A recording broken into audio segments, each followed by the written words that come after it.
All right, go ahead. Hello, everyone, and welcome to our preview production / final dress for Hamlet Now. I'm really excited for you guys to see what this talented cast has put together, and we hope that you'll join us again for our big time productions over the next few days. Enjoy!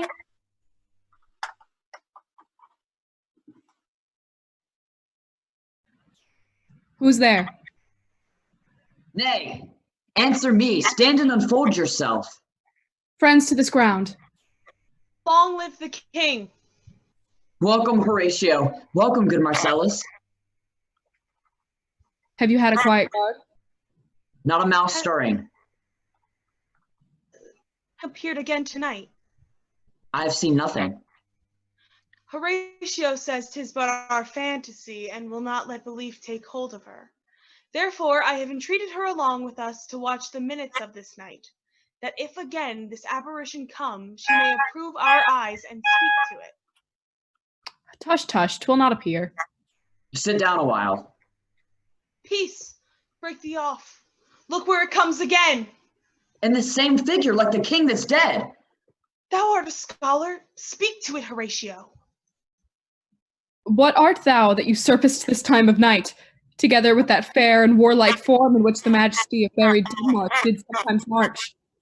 By heaven, I charge thee, speak! It is offended. See, it stalks away. Stay! Speak! Speak! I charge thee, speak! 'Tis gone and will not answer. How now, Horatio? You tremble and look pale. Is not this something more than fantasy? Is it not like the king? As thou art to thyself. 'Tis strange. Thus, twice before, and jump at this dead hour, with martial stalk hath he gone by our watch. In what particular thought to work I know not. But, in the gross and scope of my opinion, this bodes some strange eruption to our state.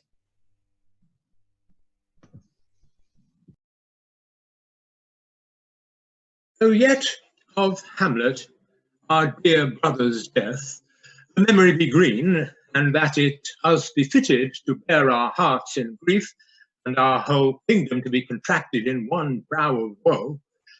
Yet so far hath discretion fought with nature, that we with wisest sorrow think on him, therefore, together with remembrance of ourselves.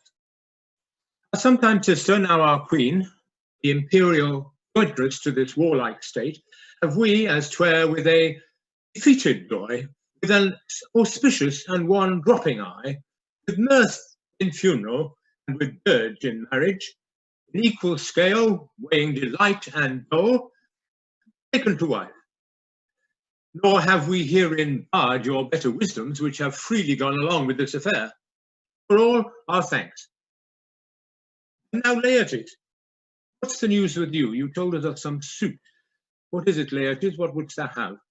Dread, my lord, your leave and favour to return to France. Have you your mother's leave? What says Polonius? He hath, my lord.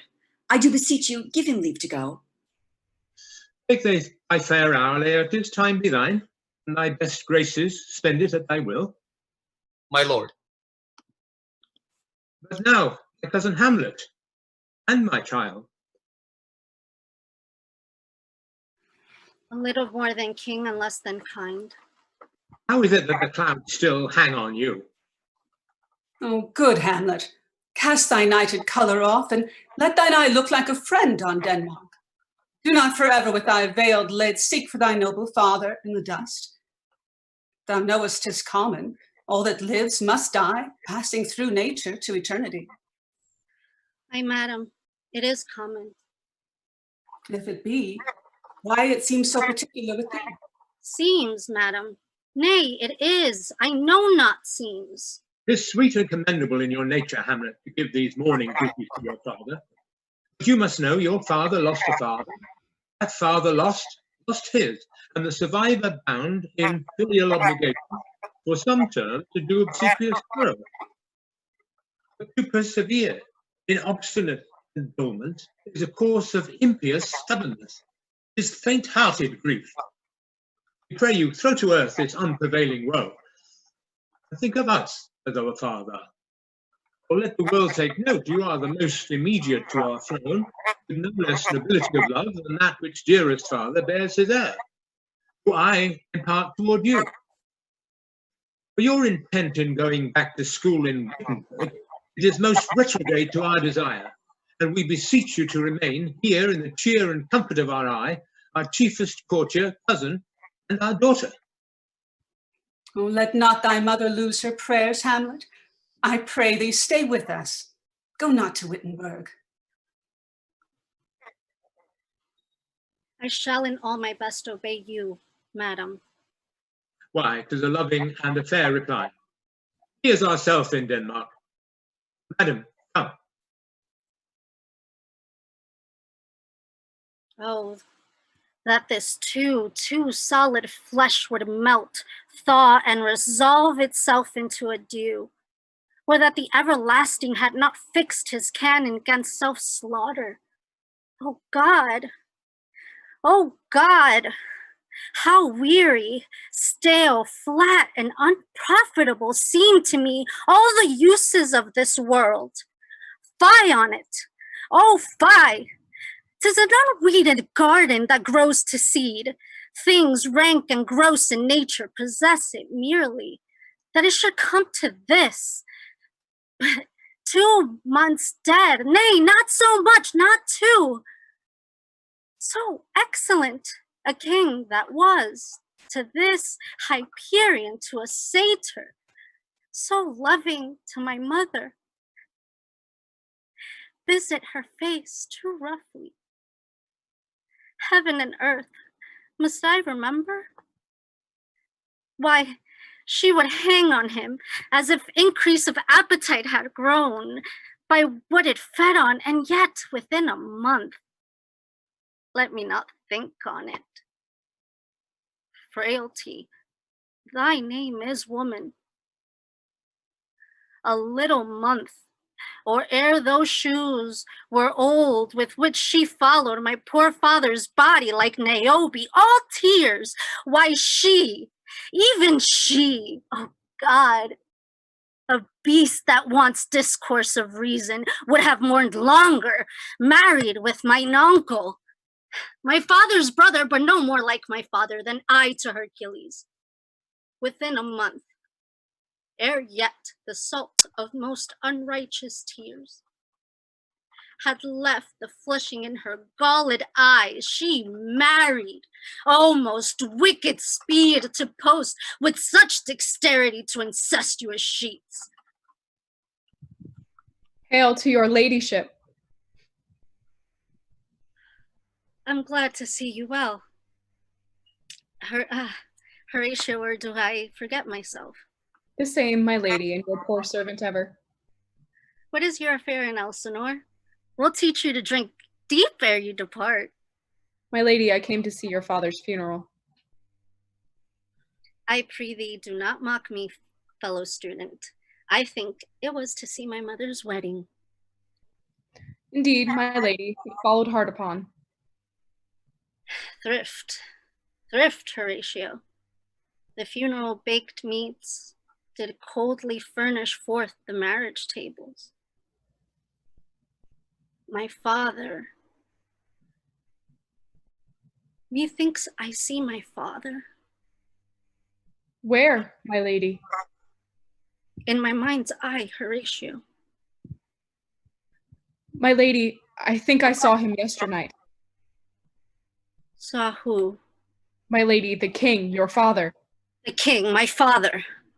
Season your admiration for a while with an attent ear, till I may deliver, upon the witness of these gentlemen, this marvel to you. For God's love, let me hear.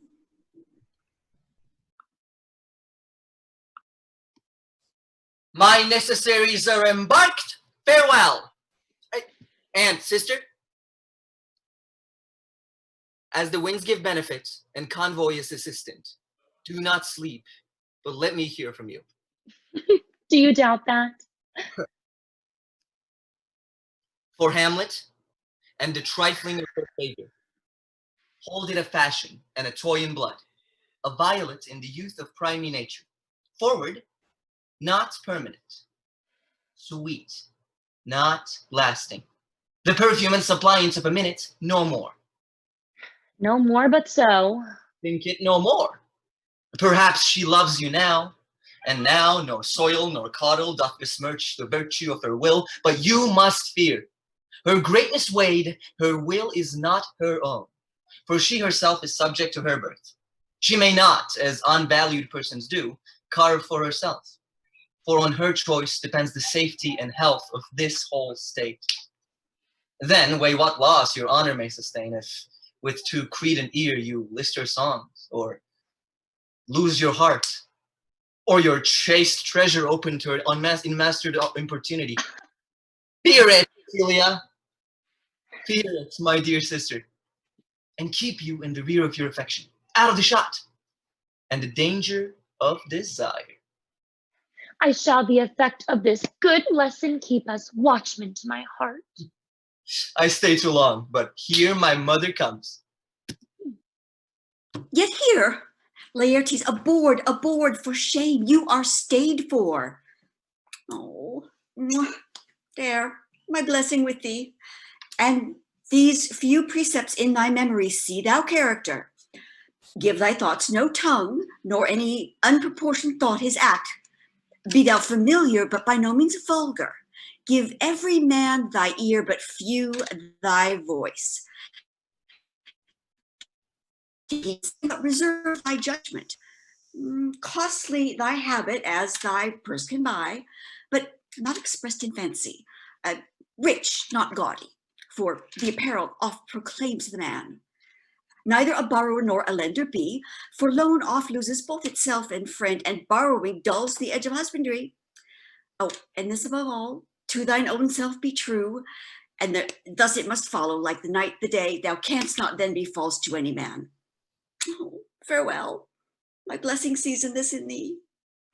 Most humbly do I take my leave, my lady. The time invites you. Go. Your servants tend. Farewell, Ophelia, and remember well what I've said to you. 'Tis in my memory locked, and you yourself shall keep the key of it.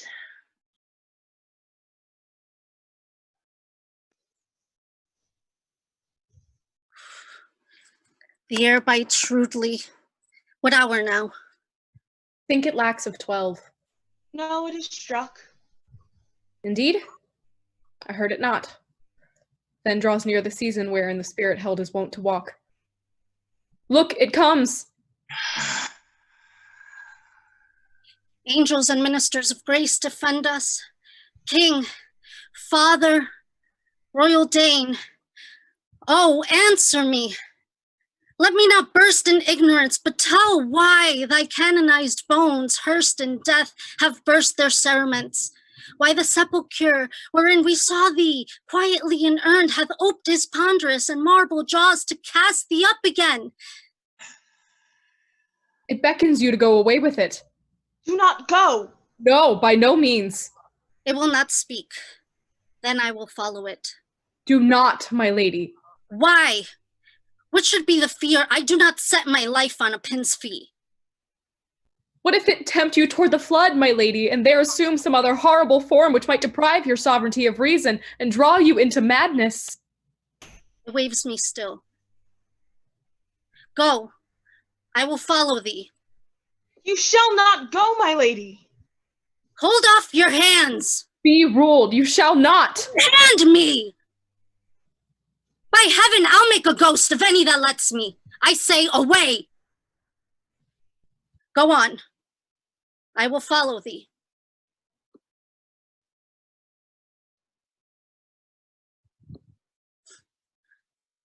Whither will thou lead me? Speak. I'll go no further. Hour is almost come when I to sulphurous and tormenting flame must render up myself. Pity me not, lend thy serious hearing to what I shall unfold. Speak. I am bound to hear. If thou didst ever thy dear father love, Revenge his foul and most unnatural murder. Murder. Murder most foul, as in the best it is, but this most foul, strange, and unnatural. Haste me to know it, that I, with wings as swift as meditation, or the thoughts of love, may sweep to my revenge. You've given out that sleeping in my orchard a serpent stung me, so the whole ear of Denmark is by a forged process of my death rankly abused. But no, how noble you, the serpent that did sting thy father's life, now wears his crown.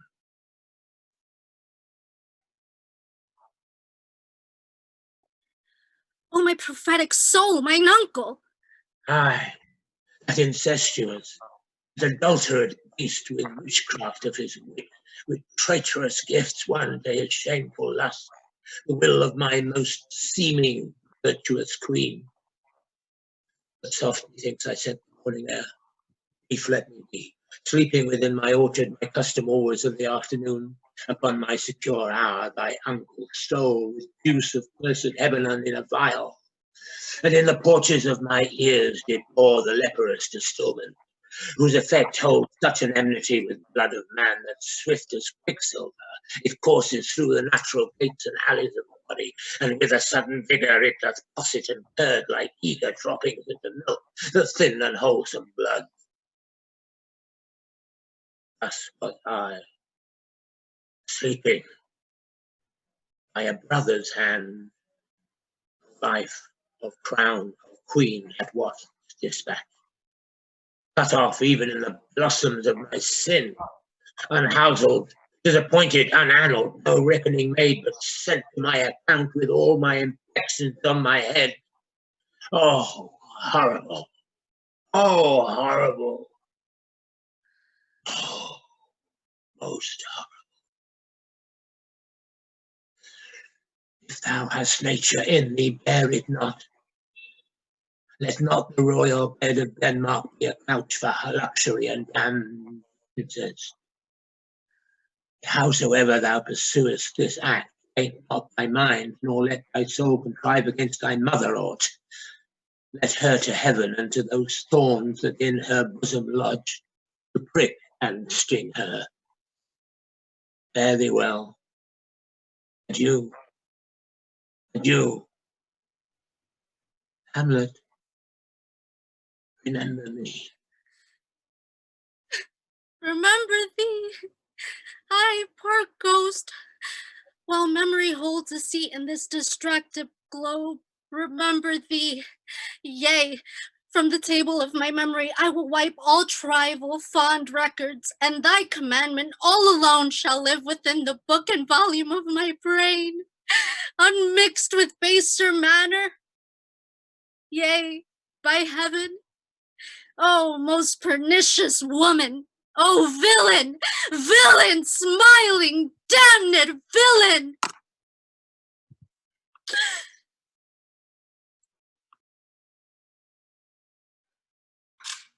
How now, Ophelia? What's the matter? Alas, my lady, I have been so affrighted. With what? My lady, as I was sewing in my chamber, Lady Hamlet, with her doublet all unbraced, pale as her shirt, her knees knocking together, and with a look so piteous and purport as if she had been loosed out of hell to speak of horrors, she comes before me. Mad for thy love? My lady, I do not know, but truly I fear it. What said she?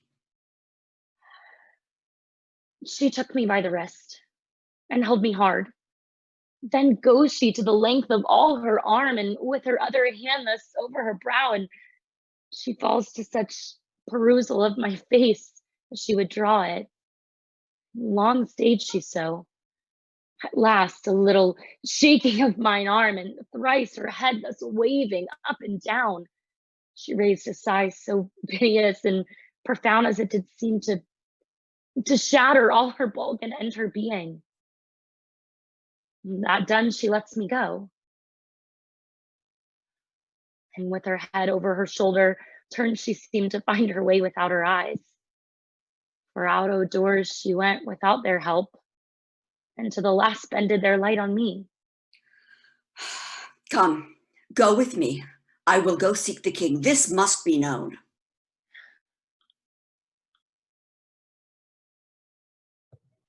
Welcome, dear Rosencrantz and Guildenstern.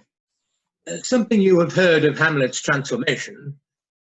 What it should be more than her father's death that thus had put her so much from the understanding of herself, I cannot dream of.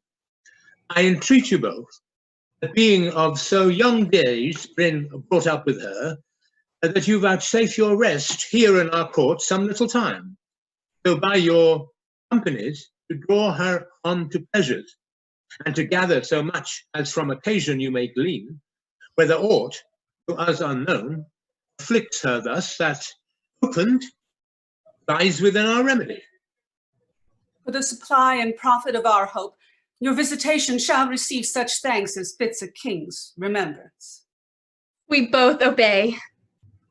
I beseech you instantly to visit my too much changed daughter. Heavens make our presence and our practices pleasant and helpful to her. Aye, amen. My good liege, I do think that I have found the very cause of Hamlet's lunacy. Oh, speak of that do I long to hear. Oh, I doubt it is no other but the main, her father's death and our o'er-hasty marriage. I will be brief. Your noble heir is mad. Mad, I call it, for to define true madness, what is to be but nothing but mad. More matter with less art. Madam, I swear I use no art at all. That she is mad, 'tis true. 'Tis true, 'tis pity. Mad, let us grant her then, and now remains that we find out the cause of this effect. I have a daughter, have while she is mine, who in her duty, mark, hath and obedience, hath given me this. Now gather and surmise. To the celestial and my soul's idol, the most beautified Ophelia. Oh, came this from Hamlet to her? Good madam, stay a while, I will be faithful. Doubt thou the sun doth move, doubt truth to be a liar, doubt that the stars are fire, but never doubt I love. Hamlet. This in obedience hath my daughter showed me, and more above hath her solicitings, as they fell out by time, by means and place, all given to mine ear. But how hath she received this love? To my young mistress thus I did bespeak. Lady Hamlet is a royal, out of thy sphere. This must not be. And then I precepts gave her that she should lock herself from this resort, admit no messengers, receive no tokens. And Hamlet, repulsed, a short tale to make, fell into a sadness, then into a fast, thence to a watch, and by this declension into the madness wherein now she raves. Do you think 'tis this? It may be, very likely. Hath there been such a time, I'd fain know that I have positively said 'tis so when it proved otherwise.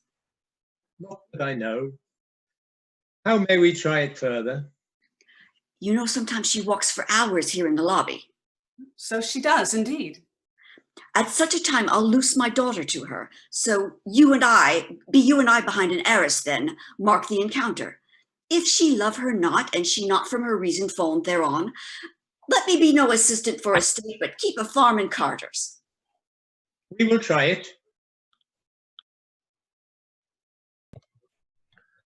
My honored lady. My most dear lady. My excellent good friends, how dost thou, Guildenstern? Ah, Rosencrantz, how do ye both? As the indifferent children of the earth. Happy in that we are not over happy. On fortune's cap, we are not the very button. Nor the sole of her shoes. Neither, my lady. What make you at Elsinore? To visit you, my lady, no other occasion. Were you sent for? Is it your own inclining? Is it a free visitation? Come, deal justly with me. Come, nay, speak. What should we say, milady? By anything but to the purpose. Were you sent for? And there is a kind of confession in your looks which your modesties have not craft enough to color. I know the good king and queen have sent for you. To what end, my lady? That you must teach me. But let me conjure you, by the rights of our fellowship, by the constancy of our youth, be even and direct with me, whether you were sent for or not. What say you? My lady, we were sent for.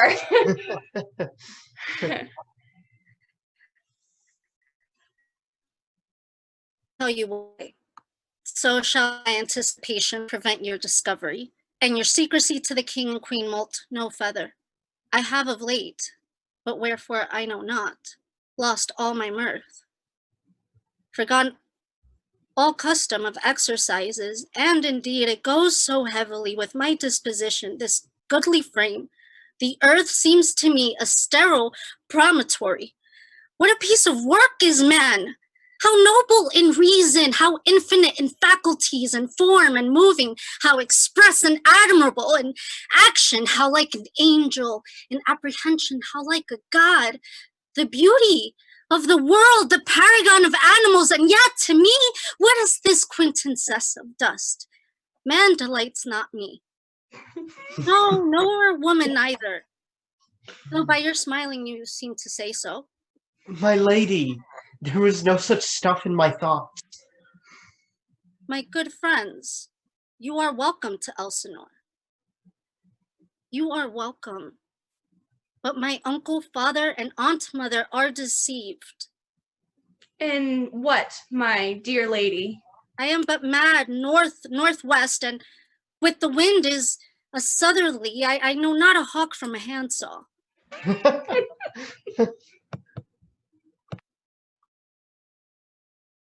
Sweet Gertrude, leave us. For we have closely sent for Hamlet hither, that she, as 'twere by accident, may here affront Ophelia. My mother and myself will so bestow ourselves that, seeing unseen, we may of their encounter frankly judge, and gather by her, as she is behaved, if it be the affliction of her love, or no, that thus she suffers for. I shall obey. And for your part, Ophelia, I do wish that your good beauties be the happy cause of Hamlet's wildness. So shall I hope your virtues will bring her to her wonted way again. Madam, I wish it may. Ophelia, walk you here. Gracious, so please you, we will bestow ourselves. Read on this book. That show of such an exercise may color your loneliness. I hear her coming. Let's withdraw, my lord.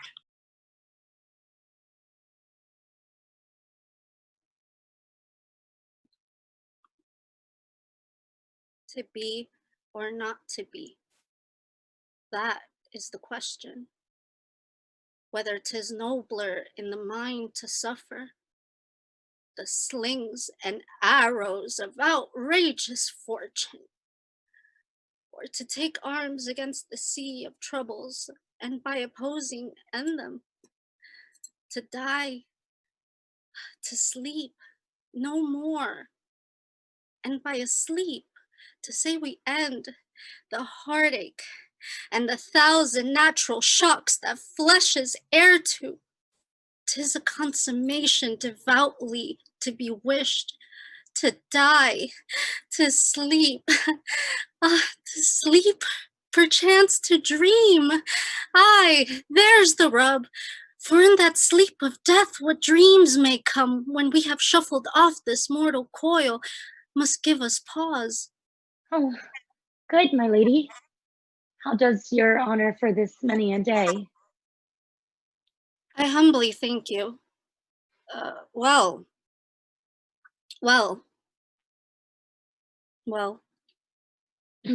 My lady, I have remembrances of yours that I have longed to redeliver. I pray you now receive them. No, not I. I never gave you aught. My honored lady, you know right well you did, but there, my lady. Are you honest? My lady? Are you fair? What means, your ladyship? That if you be honest and fair, your honesty should admit no discourse to your beauty.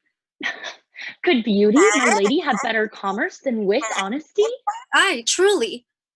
For the power of beauty will sooner transform honesty from that what is to a bawd than the force of honesty can translate beauty into his likeness. This was sometime a paradox, but now the time gives it proof. I did love you once. Indeed, my lady. You made me believe so. You should not have believed me. We're not so inoculate our old stock, but we shall relish of it. I loved you not. I was the more deceived. Get thee to a nunnery.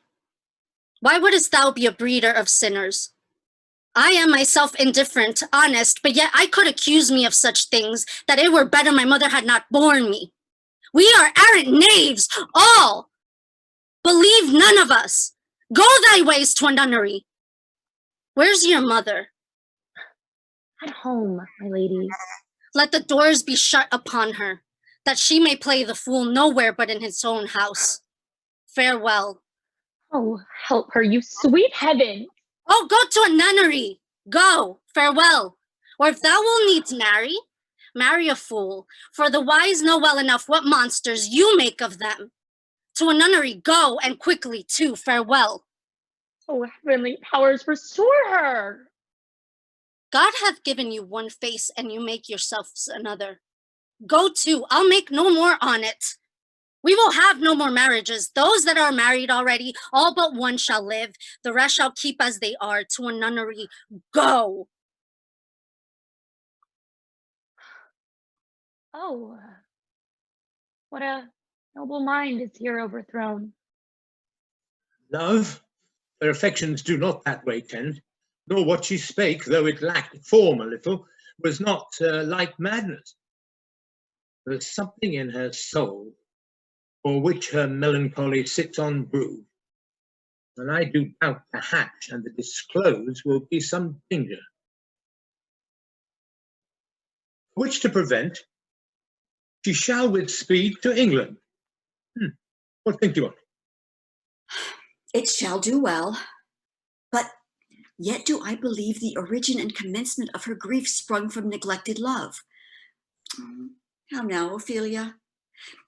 You need not tell us what Lady Hamlet said. We heard it all. My lord, do as you please. But let her queen mother all alone entreat her to show her grief. Let her be round with her, and I'll be placed, so please you, in the ear of all their conference. If she find her not, to England send her, or confine her where your wisdom best doth think. It shall be so. Madness in great ones must not unwatched go.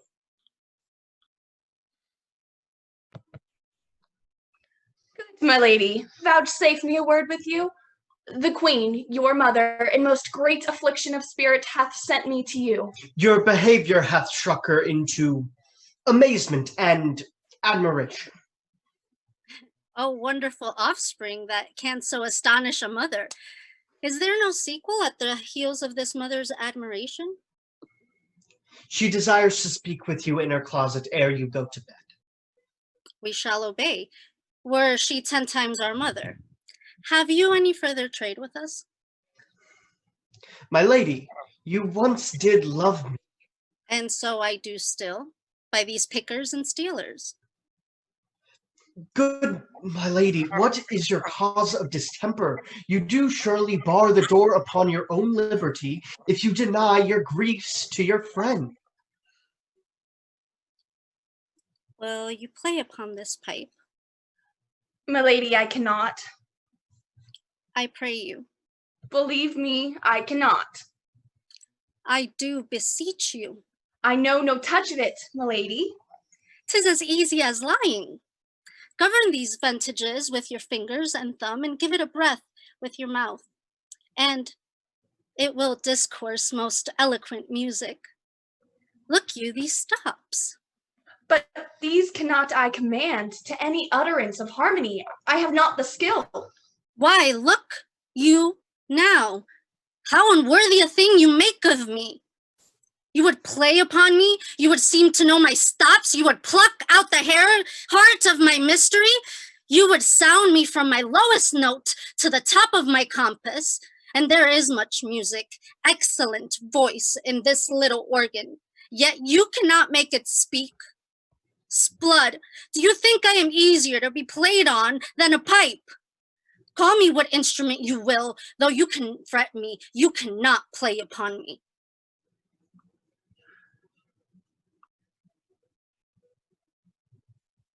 I like her not, nor stands it safe with us to let this madness reign.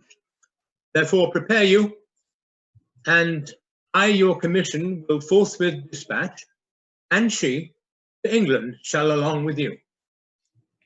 We will haste us. My lord, she's going to her mother's closet. Behind the arras, I'll convey myself to hear the process. I warrant she'll tax her home. I'll call upon you ere you go to bed and tell you what I know. Thanks, my dear lady. Oh, my offense is rank. It smells to heaven. It has the primal eldest curse upon it. A brother's murder. What if this cursed hand were thicker than itself with brother's blood? Is there not rain enough in the sweet heavens to wash it white as snow? Oh, what form of prayer can serve my turn? Forgive me my foul murder.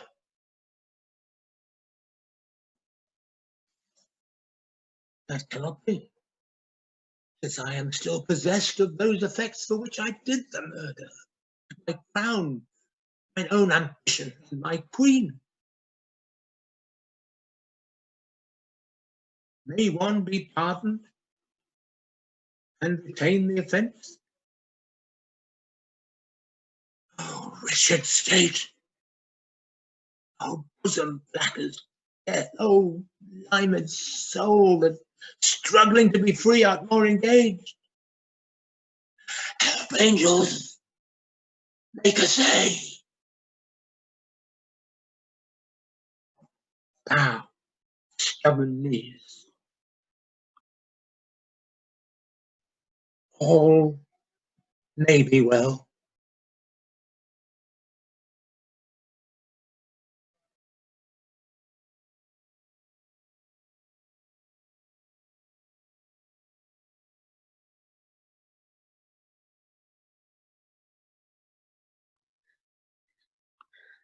Now might I do it.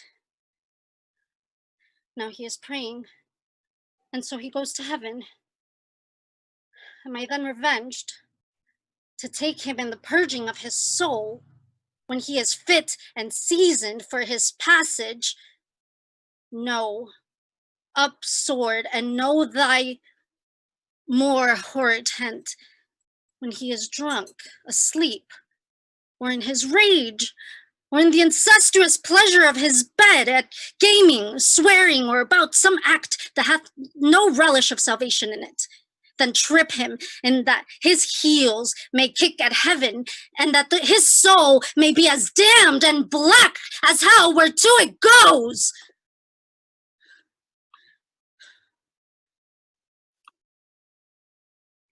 She will come straight. Look you, lay home to her. Tell her her pranks have been too broad to bear with, and that your grace has more to say. Mother! Mother! Mother! I'll warrant you, fear me not. Withdraw, I hear her coming. Oh, Hamlet, thou hast thy father much offended. Mother, you have my father much offended. Come, come, you answer with an idle tongue. Go, go, you answer with a wicked tongue. Nay, then I'll set those to you that can speak. You go not till I set you up a glass where you may see the inmost part of you. What wilt thou do? Thou wilt not murder me? Help, ho! What ho? Help, help, help! A rat? Ah! Oh, I am slain. Oh, what hast thou done? Nay, I know not. Is it the king? Oh, what a rash and bloody deed is this? Bloody deed. Almost as bad, good mother, as kill a king and marry his brother. As kill a king?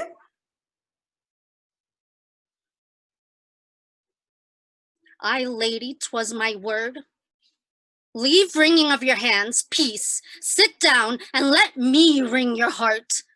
For so shall it be made penetrable stuff. Look here upon this picture, and of this, the counterfeit presentment of two brothers. See what a grace was seated on his brow? Hyperion curls. The front of Jove himself, an eye like Mars to threaten and command, a station like the herald Mercury, new lighted on a heavenly kissing hill, where every god did seem to set his seal, to give the world assurance of a man.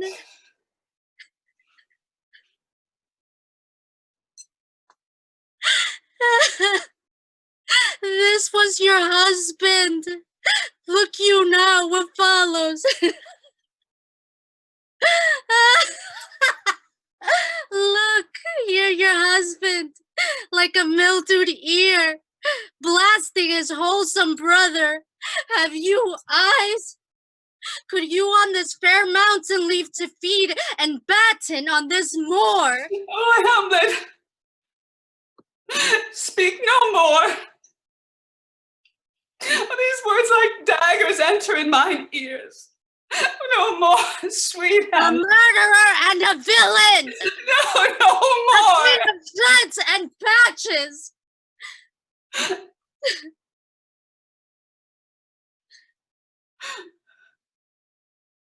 Save me and hover over with me with your wings, you heavenly guards. What would your gracious figure? Do not forget. This visitation is but to what I almost granted purpose. But look amazement on thy mother sit, so step between her and her fighting soul. Speak to her, Hamlet.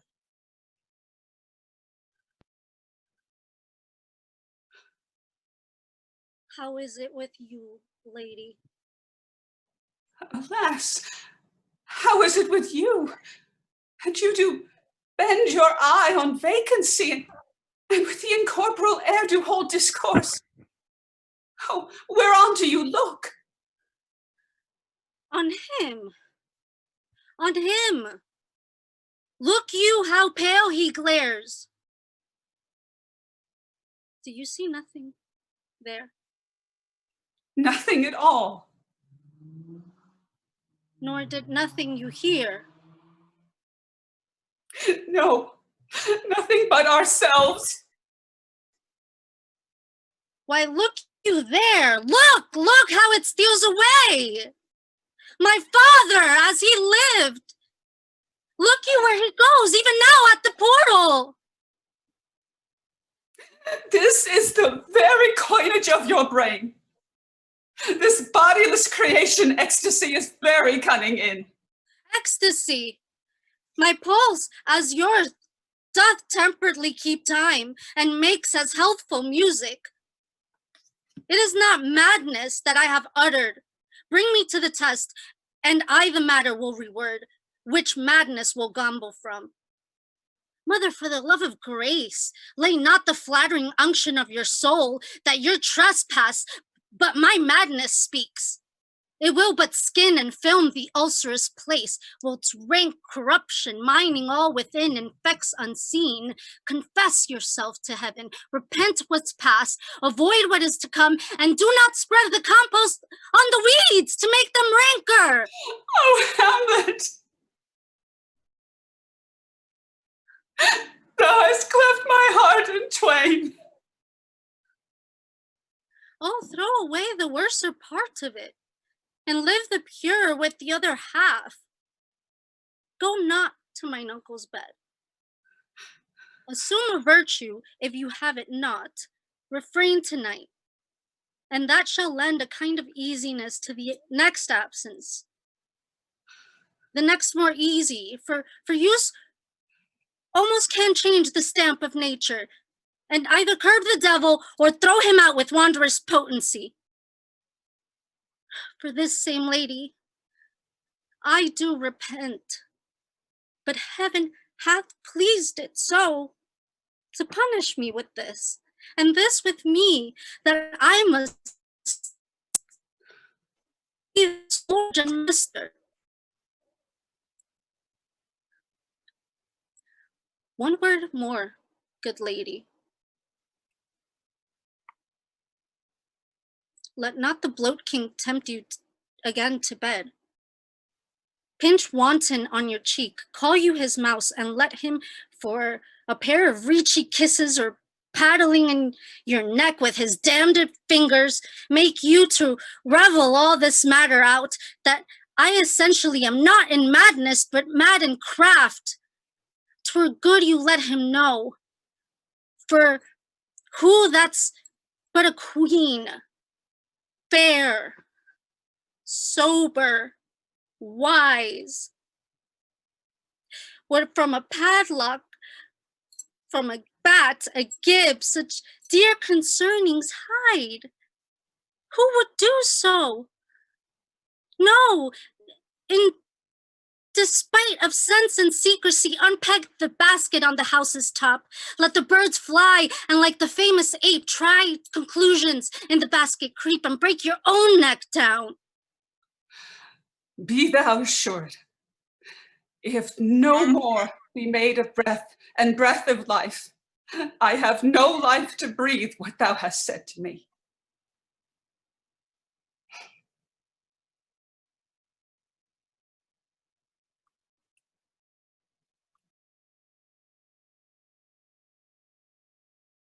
Alack, what noise is this? What is the matter? Save yourself, my lord. Young Laertes in a righteous head o'erbears your offices. The rabble call him lord. They cry, choose we, Laertes shall be king. Caps, hands, and tongues applauded to the clouds. Laertes shall be king, Laertes king. The doors are broke. Oh, thou vile king! Where is my mother? Calmly. Good Laertes. That drop of blood that is calm proclaims me bastard, Christ's cuckold to my father. Christ's cuckold to my father.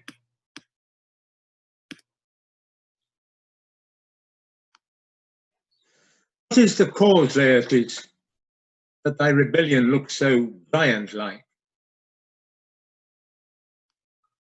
Where is my mother? Dead.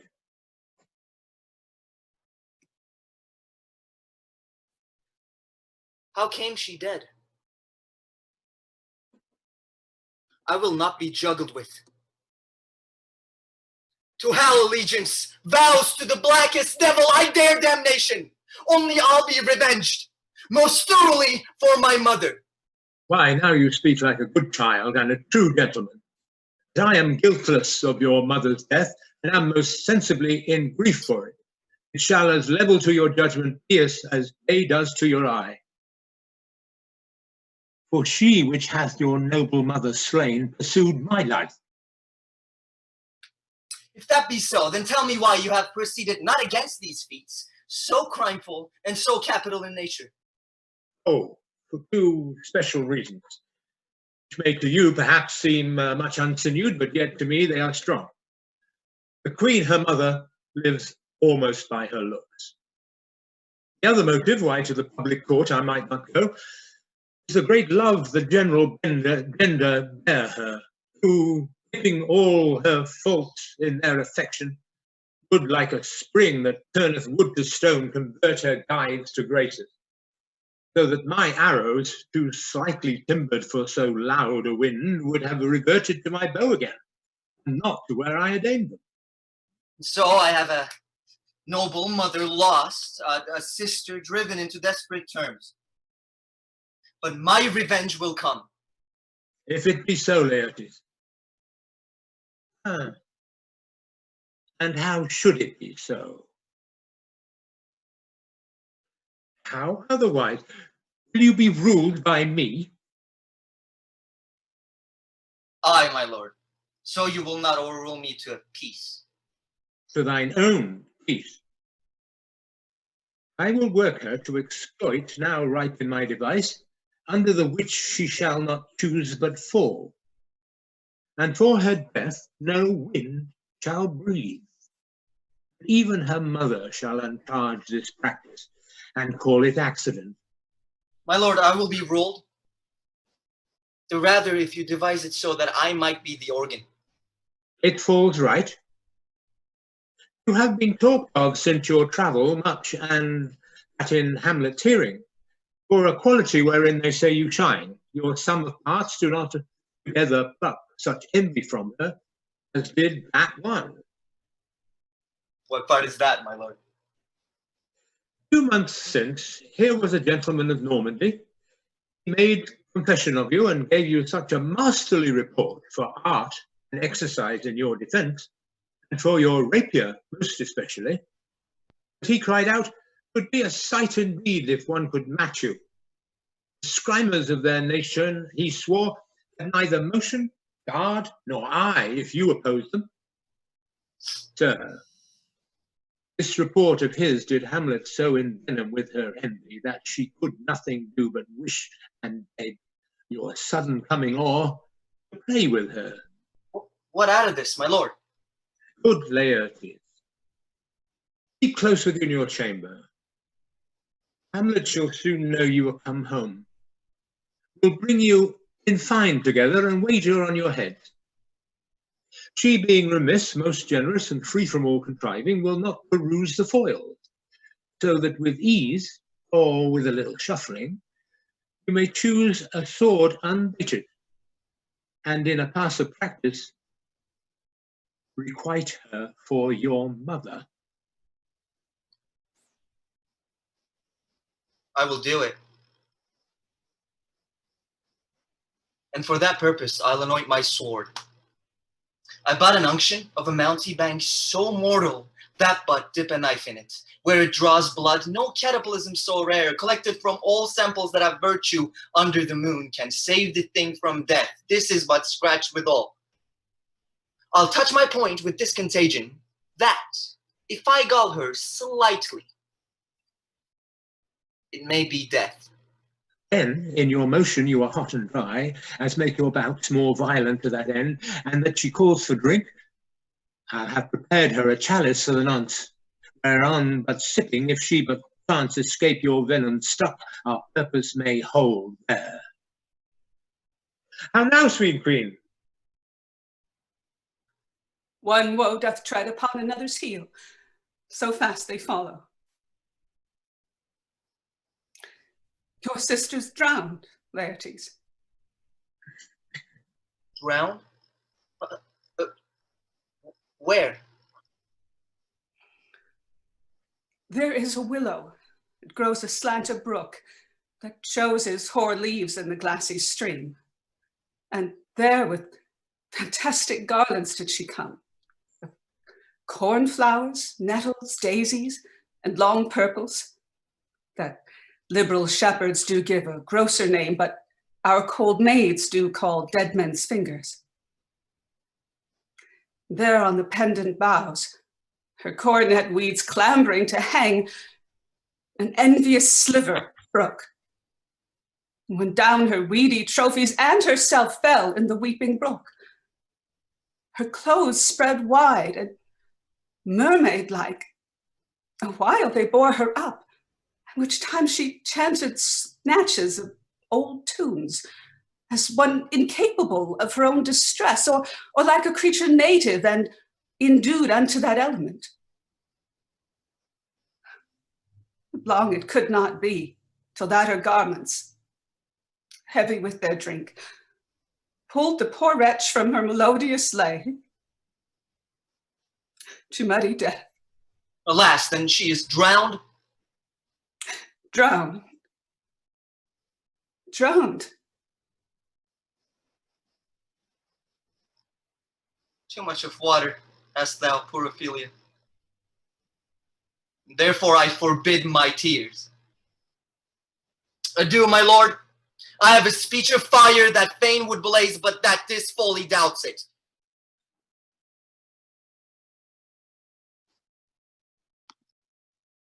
Let's follow, Gertrude. How much I had to do to calm his rage. Now fear I this will give it start again. Therefore let's follow.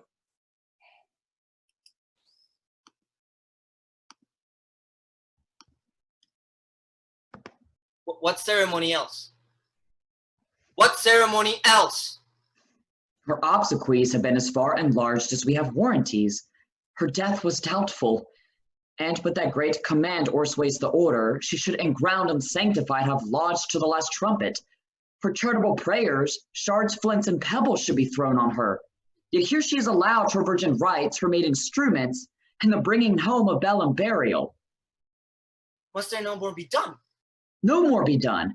We should profane the service of the dead to sing a requiem and such rest to her as to peace-parted souls. Layer the earth.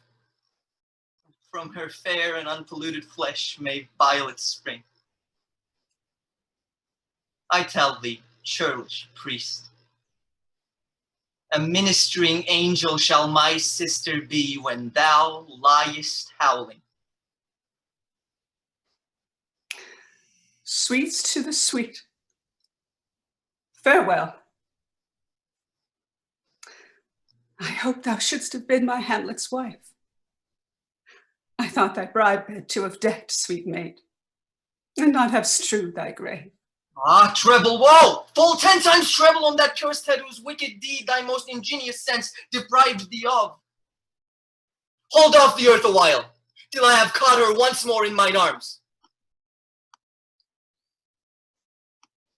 Now, pile the dust on the quick and the dead.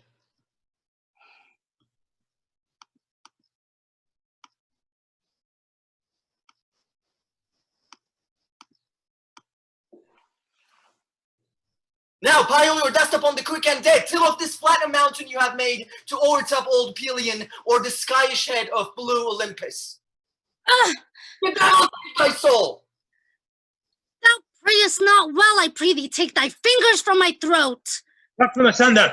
Hamlet! Hamlet! I loved Ophelia.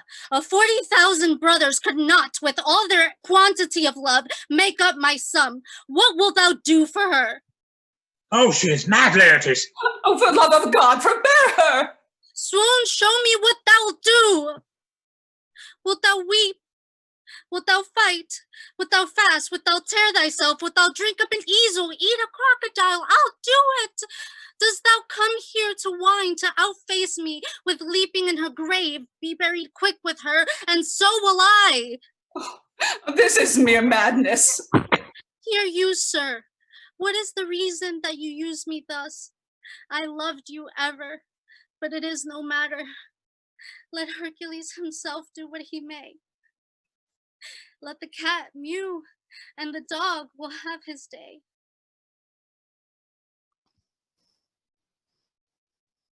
You will lose this wager, my lady.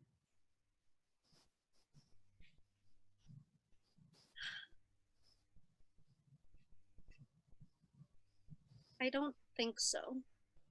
Since he went to France, I have been in continual practice. I shall win at the odds. But thou wouldst not think how ill all's here about my heart, but it is no matter. If your mind dislike anything, obey it. I will forestall your repair hither and say you are not fit. Not a whit. We defy augury. There's a special province in the fall of a sparrow. If it be now, 'tis not to come. If it be not to come, it will be now. Come, Hamlet, come, and take Laertes' hand from me. Give me your pardon, sir. I have done you wrong. But pardon it, as you are a gentleman. Let my disclaiming from a purposed evil free me so far in your most generous thoughts that I have shot my arrow o'er the house and hurt my brother. I am satisfied in nature. I do receive your offered love like love and will not wrong it. I embrace it freely, and will this brother's wager frankly play. Give us foils. Come on. Come, one for me. I'll be your foil, Laertes. In mine ignorance, your skill shall, like a star in the darkest night, stick fiery off indeed. You mock me, lady. Not by this hand. Give them the foils. Hamlet, you know the wager? Very well, my lord. Your grace has laid the odds o'er the weaker side. This is too heavy. Let me see another.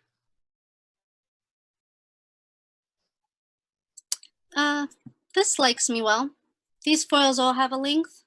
I, my good lady. Set up the stoups of wine upon that table. Now the king drinks to Hamlet. Come begin, and you judges bear a wary eye. Come on, sir. Come, my lady. 1. No. Judgment. A hit, a very palpable hit. Well, again. Stay. Give me drink. Hamlet, this pearl is thine. Here's to thy health. Give her the cup. I'll play this bout first. Set it by a while. Come, another hit. What say you? A touch, I do confess. Our lady shall win. She's scant of breath. Here, Hamlet, take my napkin. Rub thy brows. The queen carouses to thy fortunes. Come for a third, Laertes. Do not drink. Oh, I will, my lord. I pray you pardon me. Oh, 'tis the poisoned cup, it is too late.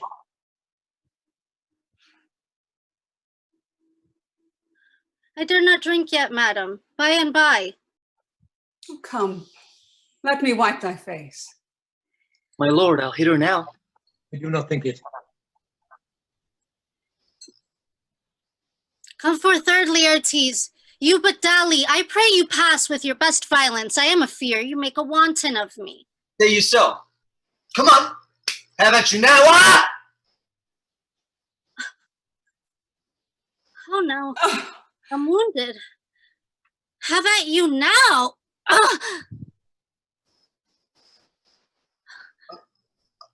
I'm struck. Part them, they are incensed.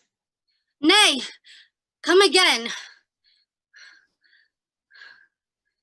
They bleed on both sides. How is it, my lady? How is it, Laertes? Why, as a woodcock to my own springe, I am justly killed with mine own treachery. How does the queen? She swoons to see them bleed. No. No, it's the drink. The drink. Hamlet, it's the drink. I am poisoned. Oh, villainy! Ho! Let the door be locked! Treachery! Seek him out! Here, Hamlet, thou art slain. No medicine in the world can do thee good. In thee there is not half an hour of life. The treacherous instrument is in thy hand, unbaited and unvenomous. The foul practice hath turned itself on me. Lo, here I lie, never to rise again. Thy mother's poisoned. I can no more. The king is to blame. The point in venom too. Then venom to thy work! Oh, yet defend me, friend, I am but hurt. Thou incestuous, murderous, damned Dane! Drink this poison. Is thy union here? Follow my mother! He is justly served.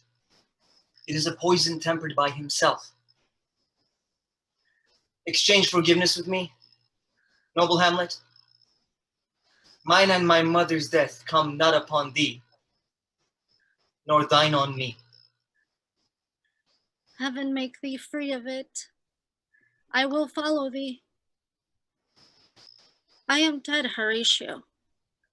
Oh, good Horatio, with a wounded name.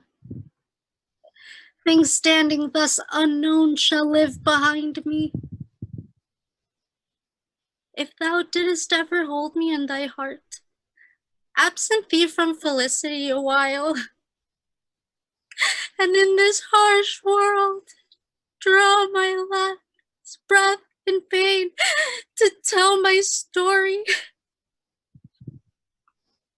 Now cracks a noble heart.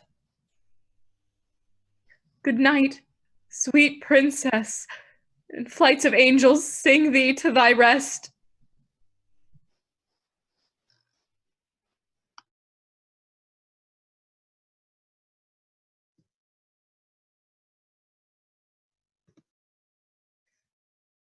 Tonight's production of Hamlet, in the role of Hamlet, Janelle Alavine. In the role of Horatio, Molly Jackman. In the role of Claudius and the Ghost, Henry Graham Murray. In the role of Queen Gertrude, Marcia French. In the role of Laertes, Dennis Pimatolo. In the role of Ophelia, Susanna Dixon. In the role of Polonius, Paula K. Long. In the role of Rosencrantz, Frey Bendel. In the role of Guildenstern, Rose Collins. In the roles of Bernardo and the priest, Dave Sharp. And in the role of Marcellus Osric and gentleman, Samantha Ross. The show is brought to you with our technical director, Austin Downs, our producer, Molly Jackman, and our director, Henry Graham Murray.